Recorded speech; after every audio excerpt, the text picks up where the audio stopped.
大家俾心機啊！我唔知講咩好啊，26年都係嗰啲咯，即係繼續做啊，咁啊會有奇蹟發生㗎啦，咁就係咁啦。2026年，大家俾心機，做多啲好勁嘅特效出嚟，賺多啲錢，係咁啦，拜拜。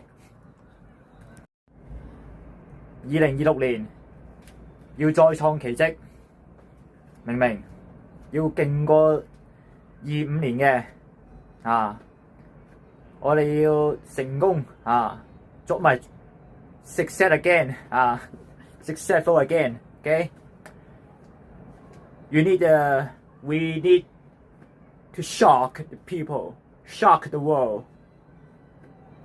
fight back the 2025. Okay, bye.